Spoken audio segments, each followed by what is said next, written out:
Hello guys, আসসালামু আলাইকুম। কেমন আছেন আপনারা? আশা করি সবাই অনেক ভালো আছেন। Welcome to another new video.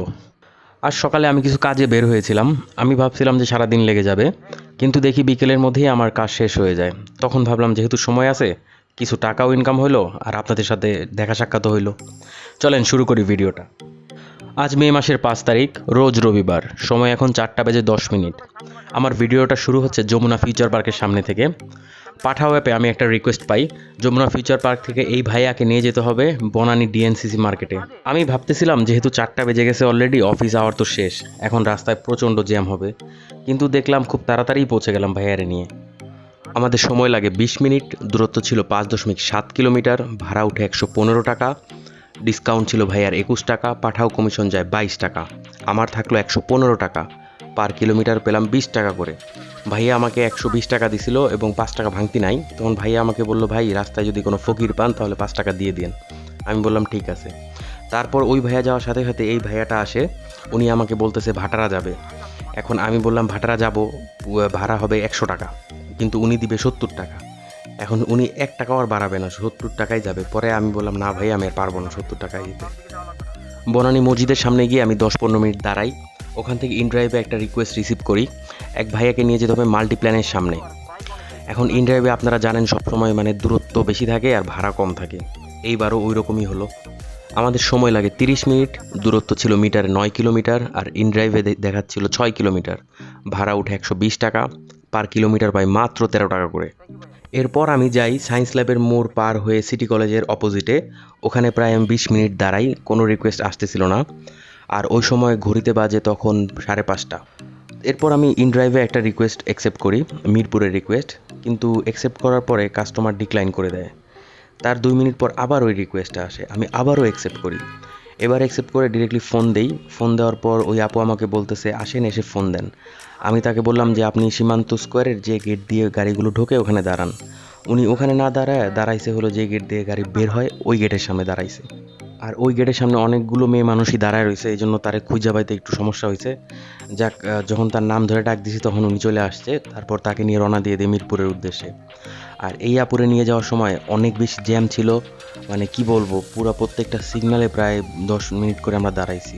আমাদের 1 ঘন্টা সময় লেগে যায় মিরপুর যাইতে। আচ্ছা, এই আপুকে নিয়ে যেতে যেতে আমি 2টা কমেন্টের অ্যান্সার দিতে চাই।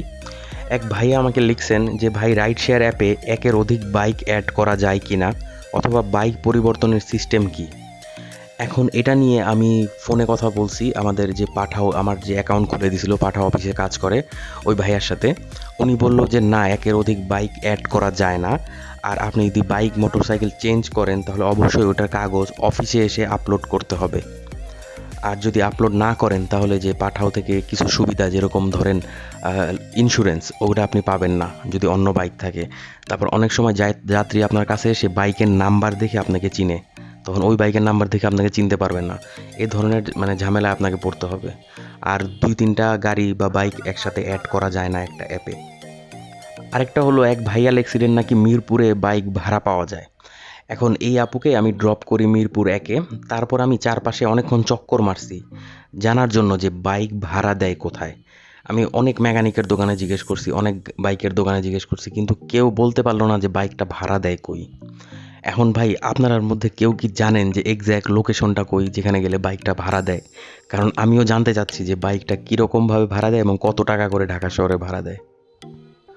আচ্ছা, আপুরে নিয়ে পৌঁছায় গেলাম, সময় লাগছিল তো প্রায় 1 ঘন্টা। আর দূরত্ব ছিল মিটারে 9.9 কিলোমিটার, আর ইনড্রাইভে দেখাচ্ছিল 7.8 কিলোমিটার, আর ভাড়া উঠে 140 টাকা, পার কিলোমিটার পরে 14 টাকা করে। এরপরে ওনারে ড্রপ করার পর আমি প্রায় আধা ঘন্টা মিরপুরের চারদিকে ঘোরাঘুরি করি, কোনো ট্রিপ পাই না। তারপরে যায় মুক্ত বাংলা শপিং কমপ্লেক্স যেটা আছে ওটার সামনে যেয়ে দাঁড়াই, ভাবলাম যে আজকে খ্যাপি মারুম। ওখানেও অনেকক্ষণ ওয়েট করলাম, আশেপাশে যে বাইকগুলো আছে তারা নিয়ে নিয়ে চলে যেতেছে, কিন্তু আমার সাথে আর কারো বনিবনা হইতেছে না। তারপর কি করব, তখন বাইজা গেছে প্রায় 7টা। ওয়েট করতে করতে রওনা দিয়ে দিলাম বাসার দিকে, ভাবলাম যে যদি কোনো ট্রিপ পরে নিয়ে যাব। হঠাৎ করে দেখি যখন আগারগাঁতে আসি, মিরপুর ডিওএইচএস থেকে একটা ট্রিপ বংশাল, মানে আমার বাসার একদম কাছে। আমি ওই বাইরে তখন ফোন দিলাম যে ভাই, আপনি কি একটু ওয়েট করতে পারবেন, কারণ আমার বাসাও বংশাল, আমি আপনাকে নিয়েই যাব। তখন ভাই বলল, ভাই আমি ওয়েট করতেছি, আপনি এক টানে চলে আসেন। ওই এক টান দিছি, ওই এক টান দিয়ে যাইতে যাইতেও আমার প্রায় 10 মিনিট লেগে গেছে। 3 কিলোমিটার ঘুরে যায় ওই ভাইয়ারে আমি পিক আপ করছি। তারপর তারা নিয়ে বংশালের উদ্দেশ্যে রওনা দিয়ে দিছি। আমি ভাবতেছিলাম যে এই ভাইয়া নাকি অন্য কারোর সাথে চলে যায়, কারণ আমার আসতে দেরি হইতেছিল। কিন্তু যখন ওখানে গেলাম দেখলাম যে পুরাই উল্টা কাহিনী।